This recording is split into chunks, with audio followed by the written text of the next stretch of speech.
الحمدللہ رب العالمین والصلاة والسلام علی محمد الامین فاعوذ باللہ من الشیطان الرجیم بسم اللہ الرحمن الرحیم۔ آگے ہم بڑھتے ہیں جی۔ ساقیے ارباب ذوق فارس سے میدان شوق۔ اب یہ دیکھیں ذرا، وہی مرد مسلمان جو اوپر لے لیا تھا، اب اس کی ایک طرح سے وہ اس کا تعارف کرا رہے ہیں۔ ساقیے ارباب ذوق فارس میدان شوق۔ ارباب ذوق کی محفل میں وہی ساقی ہوتا ہے،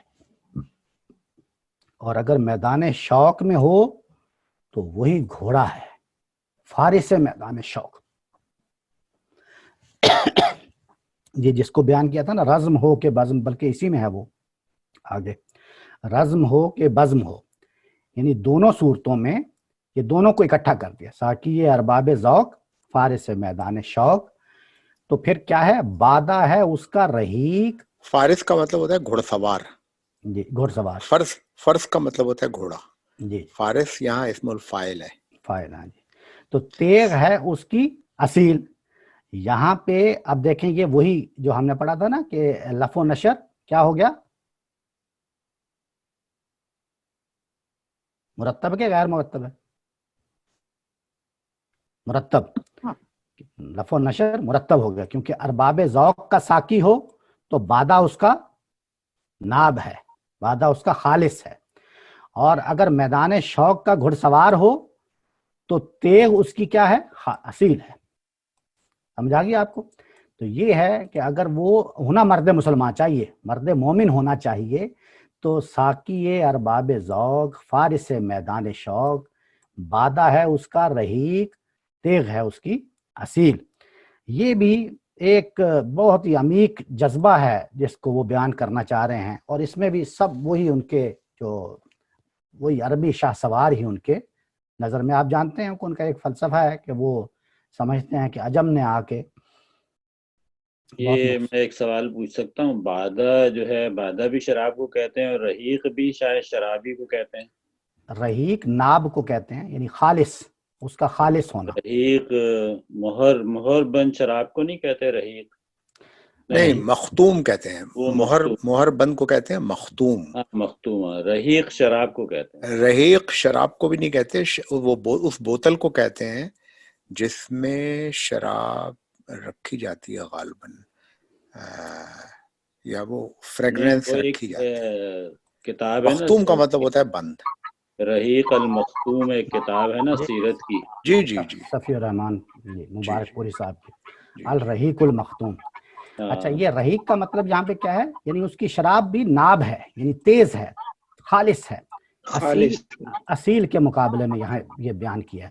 یعنی اگر اس کی شراب ہے تو وہ بھی رحیق ہے، اور اس کی تیغ ہے تو وہ بھی اصیل ہے۔ ٹھیک ہے، مرد سپاہی ہے وہ، اس کی ذرا لا الہ۔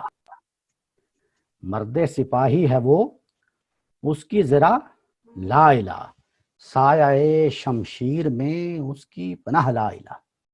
یہاں پہ یعنی اس کو بھی دو طریقوں سے اس مصرے کی خوبی دیکھیں کہ مرد سپاہی ہے وہ، اس کی ذرا لا الہ۔ ایک تو یہ معنوی اعتبار سے آ گیا نا، لا الہ یعنی کلمہ جو ہے لا الہ، وہی اس کی ذرا بن جاتی ہے۔ لیکن ایک اس اعتبار سے اس جملے، اس مصرے کو دیکھیں کہ اس کی سب معبودوں کی نفی کر دینا ہی اس کی ذرا ہے، یعنی تمام معبودوں کی نفی کر دینا سوائے اللہ کے، یہ اس کی ذرا بن جاتی ہے۔ اور سایہ شمشیر میں اس کی پناہ بھی کیا ہے؟ سب معبودوں کی نفی کر دینا۔ تو یہاں پہ یہ مرد مومن کو اس طریقے سے انہوں نے بیان کیا ہے۔ یہ سارا جو ہے دو پیراگراف، یہ اس مرد مومن، مرد مسلمان کا چونکہ نام آ گیا تھا تو اس کو بتایا کہ اس کی اذان و صفاش سر کلیم و خلیل، اس کی زمین بے حدود، اس کا افق بے ثغور، اس کے سمندر کی موج دجلہ و دنیوب و نیل، اس کے زمانے عجیب، اس کے فسانے غریب، عہد کہن کو دیا اس نے پیام رحیل، ساقی ارباب ذوق فارس میدان شوق، بادہ ہے اس کا رحیق، تیغ ہے اس کی اصیل، مرد سپاہی ہے وہ، اس کی ذرا لا الہ، سایہ شمشیر میں اس کی پناہ لائی. یہاں پہ وہ سارا مرد مسلمان کا مضمون آپ دیکھتے ہیں اوپر سے کیا خوبصورتی سے انہوں نے دیکھیں سلسلہ روز و شب کو کہا تو اس کو آخری حد تک پہنچایا, بتایا اس کی حقیقت کیا ہے, کیا کرتا ہے. پھر اس کے بعد رنگ ثبات دوام نقش کے بارے میں بتایا, تو رنگ ثبات دوام مرد خدا کے عمل سے ہوتا ہے, اور خدا کے عمل جو ہے وہ اس میں چونکہ عشق ہوتا ہے, اور عشق کو لے لیا تو پھر اس کی پوری داستان سنائی کہ عشق اصل میں کیا ہے. پھر اس مسجد کو خطاب کر کے اس کے ساتھ جوڑ دیا کہ تیرے وجود کی حقیقت بھی عشق ہے, اور پھر آگے بتایا کہ عشق سے میری مراد یہ ہے کہ قطرہ خون جگر ہے جو اس کو پایا تکمیل کو پہنچاتی ہے. اور پھر مسجد ہی کو مخاطب کر کے اس کا مقام بتایا, اپنا ساتھ اس کا تقابل کر کے بتایا, پھر کافر ہندی کہہ کے اپنا اور عربی شہسواروں کا تقابل کر دیا, اور پھر مسجد کے جلال و جمال کو مرد خدا کی دلیل بیان کیا, اور پھر مرد خدا کا آگے یہ بتایا کہ یہ ساری اس میں خوبیاں ہوتی ہیں. اب دوبارہ مسجد مخاطب کر رہے ہیں یہاں تک, اور اس کو مخاطب کر کے کہہ رہے ہیں تجھ سے ہوا آشکار بندہ مومن کا راز. یعنی درمیان میں وہ بندہ مومن کی خوبیاں بتائی, اور اب واپس چونکہ وہ آئے حرم قرطبہ کہا تھا تو واپس اس کی طرف متوجہ ہو رہے ہیں, اور اب دوبارہ یہ اسی اصل بحث کی طرف جا رہے ہیں کہ تجھ سے ہوا آشکار بندہ مومن کا راز, اس کے دنوں کی تپش, اس کی شبوں کا گداس. یہ کیا خوبصورت شعر ہے یہ بھی. تجھ سے ہوا آشکار بندہ مومن کا راز, وہ کہتے ہیں کہ مسجد کو کہہ رہے ہیں کہ تجھ سے ہوا آشکار بندہ مومن کا, یہ جو تیرا حسن و تیرا جمال اور تیرا جلال میں دیکھ رہا ہوں, اس سے مجھے اس بندہ مومن کا راز آشکار ہو رہا ہے. تجھے دیکھتا ہوں, یہ جو اوپر مصرع تھا نا یہ یہی مصرع ہے. یہاں پہ دیکھیں نا یہ جو ابھی یہ جو مصرع تھا نا یہ تیرا جلال و جمال مرد خدا کی دلیل, اسی کو یہاں پہ دوبارہ آپ اس کو کہتے ہیں یہ ایک لفظ استعمال ہوتا ہے عود للبد, یعنی یہاں سے گفتگو شروع کی تھی اس کو مخاطب کر کے, اس کے بعد مرد خدا آ گیا تو اس کی باتیں بتانی شروع کر دیں. اب جب وہ مکمل ہوئی تو اب واپس اس کی طرف جا رہے ہیں وہی بات کر کے. وہ بات کیا تھی؟ تیرا جلال و جمال مرد خدا کی دلیل, اسی کو اب دوسرے الفاظ میں بیان کیا ہے کہ تجھ سے ہوا آشکار بندہ مومن کا راز. یہ مصرع اور وہ مصرع ایک ہی ہے, دونوں کا مطلب ایک ہی ہے کہ بندہ مومن, یعنی میں تجھے دیکھتا ہوں, تیرا جلال دیکھتا ہوں, تیرا جمال دیکھتا ہوں, تو اصل میں تیرے جو بنانے والے ہیں بندہ مومن جو ہیں, اس کا مجھے راز جو ہے مجھ پر آشکار ہو جاتا ہے. اس کے دنوں کی تپش, اس کی شبوں کا گداز. یہاں پہ ایک خوبی آپ دیکھیں گے, اگر آپ اس کو نوٹ کریں تو یہ دیکھیں دنوں ہے نا, اس کے دنوں کی تپش, اور آگے کیا لفظ ہے؟ اس کی شبوں. تو یہاں پہ آپ ایک غرابت محسوس کر رہے ہیں. کیا ہونا چاہیے یہاں پہ؟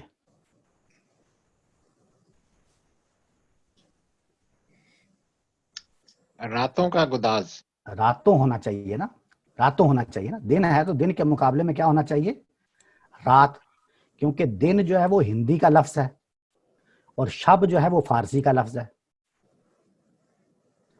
تو یہاں پہ یا تو یہ شب کے مقابلے میں یا تو روز ہونا چاہیے تھا یہاں پہ, کیونکہ شب و روز ہوتا ہے, اور یا دن کے مقابلے میں رات ہونا چاہیے تھا. تو یہ ہے جس کو آپ کہتے ہیں کہ یہ قاعدے کی خلاف ورزی ہے. کیا ہے؟ آپ چونکہ شاعر ہیں تو آپ اس کو سمجھتے ہیں کہ یہ قاعدے کی خلاف ورزی ہے, لیکن قواعد کیا ہوتے ہیں؟ قواعد کی عمر اتنی ہی ہوتی ہے کہ جب کوئی آخری درجے کا بڑا عالم, کوئی آخری درجے کا بڑا ادیب, آخری درجے کا بڑا شاعر, بڑا آدمی اس کو استعمال کرتا ہے اور اس کا کوئی صوتی آہنگ میں خرابی پیدا نہیں ہوتی, اس نے استعمال کر کے دکھا دیا ہے, تو وہ ایک نیا قاعدہ پیدا کر دیتا ہے. یعنی ایک گرامر ہے تو اس کی خلاف ورزی کی اجتہاد کیا اور اجتہاد کر کے ایک نیا تجربہ کر کے اس قاعدے میں ایک اضافہ کر دیا.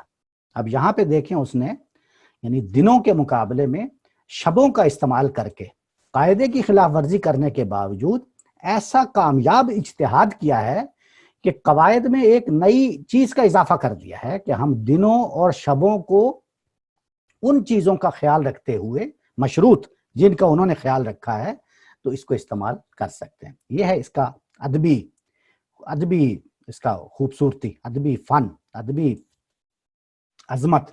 اس کے دنوں کی تپش، اس کی شبوں کا گداز. کس کی؟ بندہ مومن کی. یہ بات ذہن میں رکھیے کہ بندہ مومن اور مرد مسلمان اس کا وہ آپ ذکر کر رہے ہیں. اس کا مقام بلند، اس کا خیال عظیم، اس کا مقام بلند، اس کا خیال عظیم، اس کا سرور، اس کا شوق، اس کا نیاز، اس کا ناز. کیا یعنی اس کا بس اس کا کیا تشریح کی جائے. کیا حسن ہے اس شعر کا، اور کیا جذبہ ہے ان کا، اور کیا اس کے محاسن ہیں، کیا اس کے پہلو ہیں کہ آپ ایک ایک کھولتے چلے جائیں اور کھلتے چلے جائیں. اس میں دیکھیں بندہ مومن، اس کا مقام بلند. مقام بلند کیا ہے؟ مقام بلند اس کا راز ہے، اور اس راز کو مجھ پر آشکار کس نے کیا ہے؟ مسجد نے. یہ سمجھ، یہ نظم کوہرنس بن رہا ہے کہ نہیں؟ یعنی تجھ سے ہوا آشکار بندہ مومن کا راز، یہ اوپر بیان کر دیا پہلے مصرے میں. اب وہ راز کیا ہے وہ 3 مصروں میں بتا رہے ہیں. لیکن وہ 3 مصروں میں جو راز آشکار ہوا ہے، جو فاش ہوا ہے، اس کا سبب کیا ہے؟ اس کا سبب وہی مسجد، تجھ ہے. تجھ کہا نا، تجھ سے ہوا آشکار. وہ کیا کیا چیزیں راز آشکار ہوئی ہیں؟ اس کے دنوں کی تپش، اس کے شبوں کا گداز، اس کا مقام بلند، اس کا خیال عظیم. یہ بلند لفظ ہوتا، بلند. اور خیال عظیم، اس کا سرور، اس کا شوق، اس کا نیاز، اس کا ناز. کیا خوبصورت. اس کی کیا خوبی ہے؟ اس میں آپ دیکھیں کہ اس میں آپ دیکھیں کہ ایک مصرے میں انہوں نے جو تکرار کی ہے اس کا کی، اس کا، اس کا، اس کا، اس کا، اس کا، اس کا سرور، اس کا شوق، اس کا نیاز، اس کا ناز. یعنی یہ اس کا وہ ایک دفعہ بھی استعمال کر سکتے تھے، اس کا سرور و شوق و نیاز و ناز بھی کہہ سکتے تھے، لیکن اس کا تکرار کر کے انہوں نے اس مصرے کی کو جو رو بتا کر دیا ہے، جو شکو اس کا بڑھ گیا ہے، اس کا سرور، اس کا شوق، اس کا نیاز، اس کا ناز، ایک جیسے وجد طاری ہو جاتا ہے نا. اب وہ انہوں نے ادھر مسجد کی فضا کا بتایا تھا کہ جو کیفیت مجھ پر آئی ہے، اور ادھر اب بندہ مومن وہ کہہ رہے ہیں کہ تیرے اندر جو کیفیات میرے اوپر گزر رہی ہیں، وہ کیفیات لانے والا اصل میں تو وہ بندہ مومن ہے جو تیرا خالق ہے. تیرا جتنا بھی جلال یا جتنا بھی جمال ہے، اس کا اصل سبب کیا ہے؟ بندہ مومن. اور بندہ مومن جو ہے وہ اس کی کیا خوبی ہے؟ وہ کیا تھی یاد ہے نا آپ کو؟ خون جگر، یعنی قطرہ خون جگر ہے اصل جو سل کو بناتا ہے دل. تو بندہ مومن نے اس سل کو دل کیسے بنایا؟ کس چیز سے؟ عشق سے. یا اپنا پورا نظم آپ ذہنوں میں رکھیے اوپر سے نظم سے آ کے کہ اس جذبہ شوق سے، جو جذبہ شوق بندہ مومن کے اندر تھا، تو اس سے اب مجھے اس کا مقام بلند نظر آ رہا ہے، اس کا عظیم خیال نظر آ، اس کا سرور، اس کا شوق، اس کا نیاز، اس کا ناز. اس میں بھی اگر آپ دیکھیں تھوڑا سا اس کو اگر انالائز کریں آپ، تو ہمیں چونکہ اس کو جوڑنا ہے بندہ مومن کے عشق کے ساتھ. آپ کو پتا ہے کہ پورے نظم کا جو وسط ہے، جو اس کا قلب ہے، اس میں انہوں نے عشق ہے اس کی، جو ایک طرح سے جو قلب کی حیثیت رکھتا ہے. تو وہ کہتے ہیں کہ بندہ مومن جو ہے بندہ مومن، اس کا سرور، اس کا شوق، اس کا نیاز، اس کا ناز. یہ 4 الفاظ جو ہیں یہ بھی محض آپ اگر اس پہ غور کریں تو یہ ایسا نہیں کہ 4 الفاظ لیے اور جوڑ دیے، چونکہ گداز تھا اوپر اور نیچے ناز لکھنا تھا تو اس لیے ایسا نہیں. سرور جو ہے یہ جو آپ کو پتا ہے کہ ہمارے یہاں بعد میں صوفیاء کرام میں نے آپ کو پہلے بتایا تھا کہ سرور عام طور پہ روایت وہاں سے لی جاتی ہے جو کیفیات نازل ہوتی ہیں، جو کیفیات پیدا ہوتی ہیں، یعنی مشاہدہ نفس اور مشاہدہ حق کی ریاضتوں کے نتیجے میں. یہ تو آپ کو پتا ہے نا، ہم نے اس دن بھی بحث کی تھی. تو وہ جو چیز پیدا ہوتی ہے اس کے لیے ہم لفظ استعمال کرتے ہیں سرور. وہ کہتے ہیں کہ بندہ مومن جو ہے اس کے اندر جب عشق جلوہ فرما ہوتا ہے تو اس کے نتیجے میں جو کیفیت سامنے آتی ہے وہ ہے سرور. اب یہ کیفیت ہوگی تو اب وہ اپنے نصب العین کی طرف بڑھے گا. اور پھر کیا ہے؟ شوق. اس کا شوق، یہ ہے اس کا وہ شوق. شوق کیا ہے؟ وہی عشق، وہی جذبہ شوق. اور اس کا نیاز، نیاز یہ ہے کہ اگر آپ اپنے نصب العین کی طرف بڑھے ہیں اور اس کی خاطر آپ کو کہیں جھکنا پڑ گیا ہے تو آپ جھک جاتے ہیں. اور اس کا ناز یعنی اس جھکی ہوئی کنڈیشن میں بھی جو اس کی شان ہوتی ہے بندہ مومن کی. یعنی اصل چیز اس میں چاروں چیزوں میں کیا ہے کہ اصل چیز یہ چیزیں نہیں ہیں، اصل چیزیں تو آپ کا وہ ہدف ہے، آپ کا وہ نصب العین ہے. جس چیز کو آپ نے حاصل کرنا ہے اس کو حاصل کرنے کے لیے آپ کو ایک خاص طرح کی کیفیت چاہیے، سرور. آپ کو اس کے پیچھے تن من دھن کی بازی لگا دینی چاہیے، اس کا شوق. آپ کو اس کے لیے اگر کہیں پہ پیشانی ٹیکنی پڑتی ہے تو آپ جھکتے ہیں، یعنی آپ کو اپنی، آپ یوں کہہ لیں کہ کوئی انا ایک طرح سے مارنی پڑتی ہے تو اس کا نیاز. اور اس نیاز میں بھی اس کی شان اپنی برقرار. اس کی وجہ کیا شان برقرار رہنے کی؟ ہدف آپ کے سامنے ہے، وہ اصل چیز آپ کے سامنے ہے جس کو آپ نے پورا کرنا ہے. تو اس لیے یہ چاروں الفاظ بھی جو ہیں یہ بھی میں سمجھتا ہوں کہ آلموسٹ اسی طرح ہی ہیں جس طرح اس کو، یعنی اس کی بھی جتنی مرضی تشریح کر لیں، وہ جو چیز انہوں نے بیان کر دی ہے یہ ایک محسوس کرنے والی چیز ہے جو انہوں نے بیان کر دی.